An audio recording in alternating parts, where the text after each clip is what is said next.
மாற்றத்தை விரும்பும் மக்களின் மாநாடு. மாறுவோம், மாற்றுவோம். இது மாற்றத்திற்கான எளிய மக்களின் புரட்சி. திரள்வோம், திரள்வோம், திருச்சியில் திரள்வோம், தீந்தமிழ் இனத்தீரே. அனைவருக்கும் வணக்கம். வீடியோக்குள்ள போறதுக்கு முன்னாடி சின்னதா ஒரு இன்ஃபர்மேஷன். மாற்றுத்திறனாளிகள் நலத்துறை இருக்குல்ல, அந்த துறை இப்போ நம்ம தமிழ்நாடு முதலமைச்சர் ஸ்டாலின் அவர்களுடைய நேரடி கட்டுப்பாட்டுல இருக்கக்கூடிய ஒரு துறை. சோ இப்போ இந்த வீடியோவை பார்த்துட்டு வாங்க, என்ன நடந்திருக்கு அப்படிங்கறத சொல்றேன். ஏதோ தீவிரவாதிகளை பிடிச்சு வச்சிருக்க மாதிரி கையில்லாத கால் இல்லாத வாய் பேச முடியாத மாற்றுத்திறனாளிகளை உள்ள பிடிச்சு வச்சுக்கிட்டு நம்ம என்னமா ஓடி போற மாதிரி இந்த காவல்துறை நினைக்கிறாங்க போல.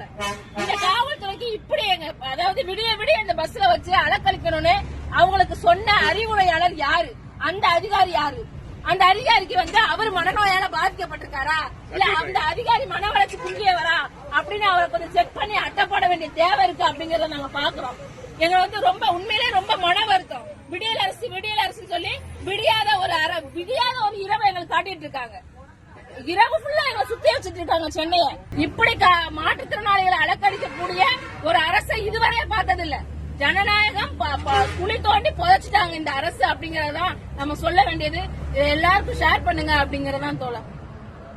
பிப்ரவரி 13 எம்.கே. ஸ்டாலின் அவர்கள் குடும்ப அட்டை வச்சிருக்கக்கூடிய குடும்ப தலைவிகளுக்கு 5000 ரூபாய் இங்க போய் நாங்க அக்கௌண்ட்ல போட்டுறோம், நீங்க எடுத்துக்கலாம் அப்படின்னு சொன்னாங்கல்ல. சோ அதுக்கு 2 நாளைக்கு முன்னாடியில இருந்து மாற்றுத்திறனாளிகள் சென்னையில சிவானந்த சாலை, இன்னும் பல இடங்கள்ல மாற்றுத்திறனாளிகள்லாம் கைகால் முடியாதவங்க, பேச முடியாதவங்க, காது கேட்காதவங்க அப்படின்னு சொல்லிட்டு நிறைய பேர் போராட்டம் அப்படிங்கறத ஒரு 8 நாளா நடத்திட்டு இருக்காங்க. இவங்க 5000 அறிவிச்சாங்கல்ல, அதுக்கு 2 நாளைக்கு முன்னாடியில இருந்தே போராட்டம் அப்படிங்கிறது சென்னையில பல இடங்கள்ல நடந்துட்டு இருக்கு.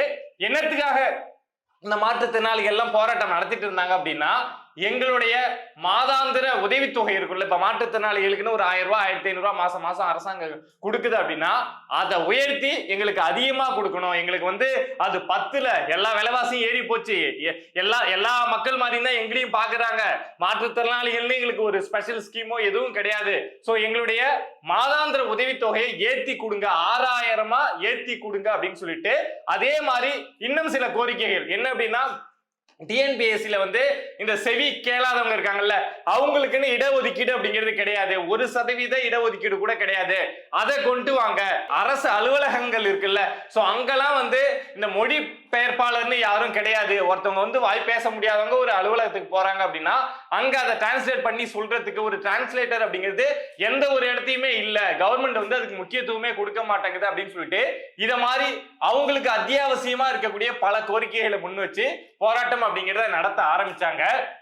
அங்க போராட்டம் இவங்க நடத்திட்டு தான் இருக்காங்க. இவங்க மட்டும் கிடையாது, தமிழ்நாட்டுல இந்த நேரத்துல தேர்தல் நெருங்கிட்டு இருக்க இந்த நேரத்துல கூட பல இடங்கள்ல கோழிப்பண்ணை விவசாயிகள் அப்படின்னு சொல்லிட்டு, தூய்மை பணியாளர்கள் அப்படின்னு சொல்லிட்டு, சத்துணவு சாப்பாடு போறவங்க இருக்காங்க இல்லையா, சோ அவங்க அந்த ஆசிரியர்கள் அப்படின்னு சொல்லிட்டு எல்லாருமே போராட்டம் அப்படிங்கிறத நடத்திட்டு தான் இருக்காங்க. இந்த மாற்றுத்திறனாளிகள் இவங்களும் ரொம்ப நாளா தான் நடத்திட்டு இருக்காங்க. 5 நாள் 20 நாளா தான் நடத்திட்டு இருக்காங்க. இவங்களும் இந்த மாற்றுத்திறனாளிகளும் இதோட 8வது நாளா நடத்திட்டு இருக்காங்க. பட் இந்த போராட்டங்கள் எதுவுமே ஸ்டாலின் அவர்களுடைய கண்ணுக்கோ காதுக்கோ போய் சேரல. யாரு எங்க போறான்னா என்ன, எனக்கு பிரச்சனை கிடையாது, நான் 5000 ரூபாய் அறிவிக்கிறேன் அப்படின்னு சொல்லிட்டு தான் பிப்ரவரி 13 ஸ்டாலின் அவங்க அறிவிச்சாங்க. ஏன் இந்த 5000 ரூபாய் இங்க இவ்வளவு போராட்டங்கள் நடக்கிறப்போ இந்த 5000 ரூபாய் அறிவிச்சதை இவ்வளவு நான் இம்பார்ட்டன்ஸ் கொடுத்து சொல்றேன் அப்படின்னா, இவங்களுக்கு வாக்கு அரசியல் தாங்க முக்கியம். நீங்க உங்களுக்கு உடம்பு முடியல, காலு செயலிழந்து போச்சு, கை செயலிழந்து போச்சு, நீங்க கஷ்டப்படுறீங்க, அதெல்லாம் உங்களுக்கு பிரச்சனையே கிடையாது.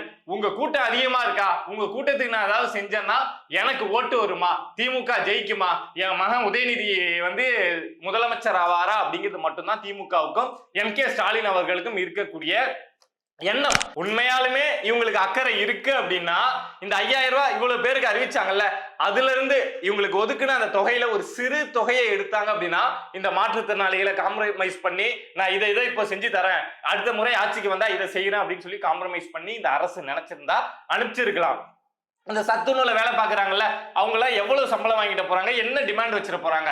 சோ அவங்கள இந்த 5000 ரூபாய் அறிவிச்சாங்கல்ல, அதுல ஒரு சிறு தொகை எடுத்து இவங்களுக்கு நான் இதை செஞ்சு தரேன் அப்படின்னு இந்த அரசு சொல்லி இருந்தது அப்படின்னா இவங்கள காம்ப்ரமைஸ் பண்ணிருக்கலாம். பட் அரசுக்கு என்ன அப்படின்னா அவங்கலாம் முக்கியம் கிடையாது. இவங்களுடைய ஸ்ட்ரென்த் என்ன, இவங்க ஒரு 1000 பேர் தான் இருக்காங்க. இவங்களுடைய ஸ்ட்ரென்த் என்ன, இவங்க ஒரு 500 பேர் தான் இருக்காங்க.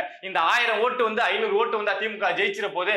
சோ இவங்களெல்லாம் ஓரங்கட்டு, நீ கஷ்டப்படுறியா கூட்டி வெளியில தள்ளுறோம் அப்படிங்கிற மாதிரி அவங்களெல்லாம் ஓரம் கட்டிட்டு தான் இந்த 5000 ரூபாய் கொடுத்தா நம்ம வந்து ஆட்சிக்கு வந்துடலாம் அப்படின்னு யாரோ ஒரு அதிபுத்திசாலி வந்து திமுகவுக்கு சொன்னதுனால, எம்.கே. ஸ்டாலினுக்கு சொன்னதுனால இந்த போராட்டக்காரர்கள் இவங்களெல்லாம் வந்து, அதாவது இவங்க மேலெல்லாம் ஏறி மிதிச்சு நின்னுக்கிட்டு, இவ்வளவு போராட்டம் நடத்தக்கூடிய இந்த மக்கள் மேலெல்லாம் நின்னுக்கிட்டு, மேல ஏறி நின்னுக்கிட்டு ஸ்டாலின் அவர்கள் 5000 ரூபாய் அப்படிங்கறத கொடுத்திருக்காங்க. இந்த மாற்றுத்திறனாளிகள் பத்தி சொல்லிட்டு இருந்தேன்ல, அதுல சரி நீங்க அவங்களுக்கு கேட்கக்கூடிய கோரிக்கைகளை செய்யல, அவங்க பேசக்கூடிய விஷயங்களை காதுல வாங்கல, அவங்கள மனுஷனா மதிக்கல, அதெல்லாம் விட்டுருங்க.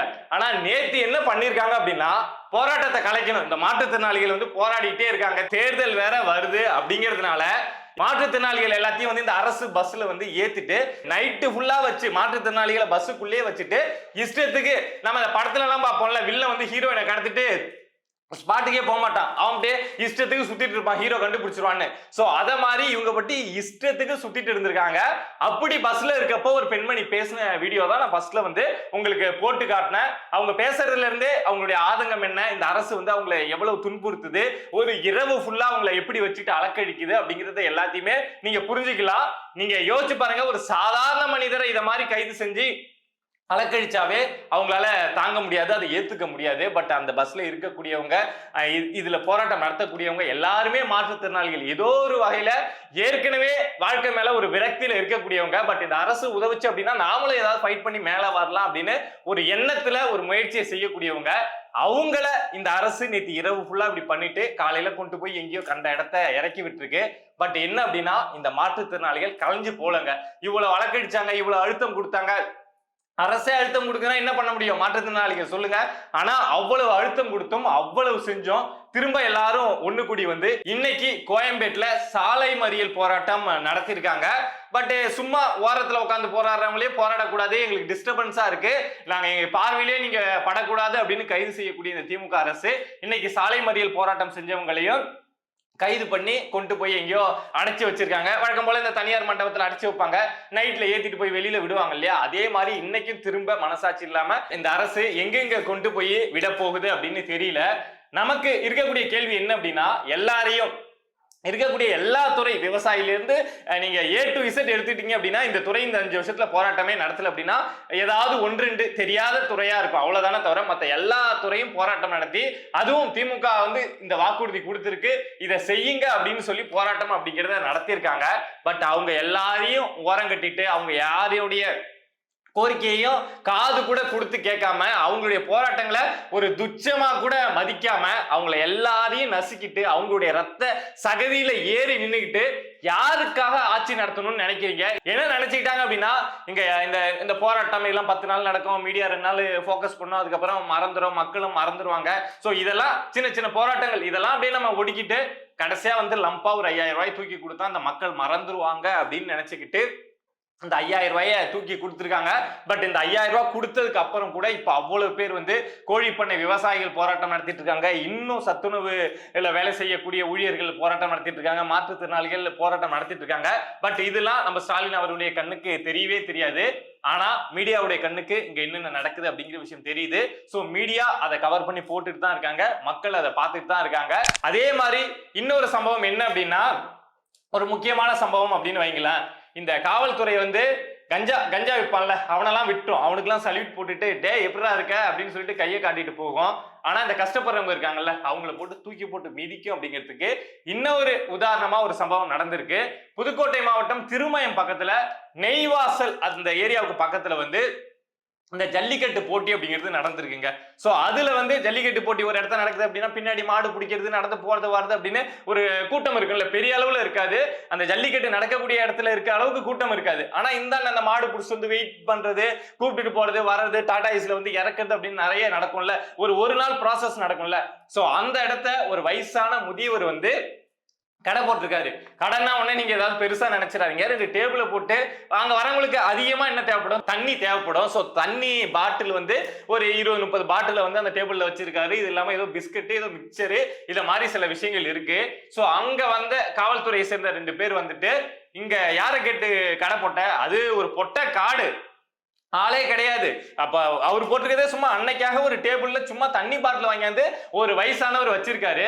யாரை கேட்டு நீங்க கடை போட்ட அப்படின்னு சொல்லிட்டு அந்த கடையெல்லாம் எத்தி உதைச்சு தண்ணி பாட்டில் எல்லாம் தள்ளி விட்டுட்டு அவர் பெரியவர் என்ன பண்ண முடியும், காவல்துறை யூனிஃபார்ம்ல வந்து பண்ணுது அப்படின்னா பாத்துக்கிட்டு அப்படியே அமைதியா நிக்கிறாரு.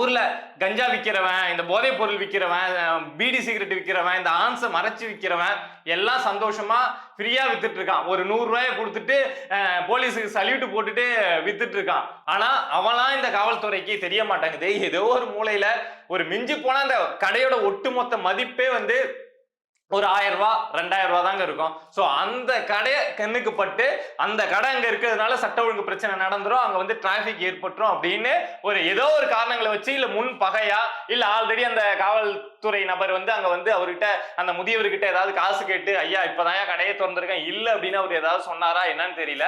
பட் இது அங்க இருந்த யாரோ ஒருத்தவங்க வீடியோ எடுத்து இது அப்படியே கொஞ்சம் கொஞ்சமா பாக்குறதுக்கே பாவமா இருக்குல்ல. சோ எல்லாரும் பார்க்க ஆரம்பிக்க, எல்லாரும் ஷேர் பண்ண ஆரம்பிக்க இந்த வீடியோ அப்படிங்கிறது ரொம்ப வைரல் ஆயிடுச்சு. உடனடியா நான் கூட என்ன நினைச்சேன் அப்படின்னா, ஏதாவது வந்து காவல்துறை தரப்புல இருந்தோ இல்ல திமுக தரப்புல இருந்தோ, திமுக தான் காவல்துறைக்கு ஒண்ணுனா அப்புறம் சொம்பு தூக்கி தானே ஆகணும், ஏதாவது காரணம் சொல்லுவாங்க. அந்த நபர் வந்து அந்த முதியவர் வந்து கஞ்சா விற்க முயற்சி பண்ணாரு தெரியுமா, அவர் அங்க கடை போட்டு இருந்ததே கஞ்சா விற்கதான் அப்படின்னு ஏதாவது கட்டுக்கதை விடுவாங்க அப்படின்னு தான் நினைச்சிட்டு இருந்தேன். பட் சத்தமே போடாம அந்த காவலர் மேலதான் தப்பு அப்படிங்கறத உணர்ந்து அந்த காவலரை காத்திருப்பு பட்டியலுக்கு மாத்திருக்காங்க. அப்பனா அரசே காவல்துறையே முன் வந்து அந்த காவலரை வந்து காத்திருப்பு பட்டியலுக்கு மாத்திட்டாங்க அப்படின்னா முழுக்க முழுக்க அந்த காவலர் மேலதான் தப்பு, அந்த முதியவர் மேல எந்த தப்பு இல்லை அப்படிங்கிறது நமக்கு வெளிப்படையா தெரியுது. இத மாதிரி விஷயங்கள்லாம் அது காவலரா இருந்தாலும் சரி, நீதிபதியா இருந்தாலும் சரி, இத மாதிரி விஷயங்கள்லாம் நல்லதுக்கு கிடையாது. நீங்க எவ்வளவு பெரிய அதிகாரியா வேணாலும் இருக்கலாம், நீங்க சொசைட்டில வந்து எவ்வளவு உயரத்துல வேணாலும் இருக்கலாம். பட் ஆனா இத மாதிரியான உங்க அதிகாரத்தை காட்ட வேண்டிய இடத்துல நீங்க காமிச்சிங்க அப்படின்னா உங்களுக்கு மரியாதை மக்கள் செலுத்துவாங்க. ஆனா ஒரு அன்றாடம் காட்சிகிட்ட வந்து காமிச்சிங்க அப்படின்னா அது இந்த அரசு நடவடிக்கை எடுக்குதோ, இந்த காவல்துறை நடவடிக்கை எடுக்குதோ இல்லையோ நமக்கு தெரியாது. ஆனா வாழ்க்கை கண்டிப்பா அதோடைய மறுபாக்கத்தை உங்களுக்கு காட்டும். இத மாதிரி நம்மளை சுத்தி நடக்கக்கூடிய விஷயங்களை நீங்க தெரிஞ்சுக்கணும் அப்படின்னு நினைச்சீங்கன்னா மறக்காம பிரபா டாக்ஸ் சேனலை சப்ஸ்கிரைப் பண்ணி சப்போர்ட் பண்ணுங்க. நன்றி.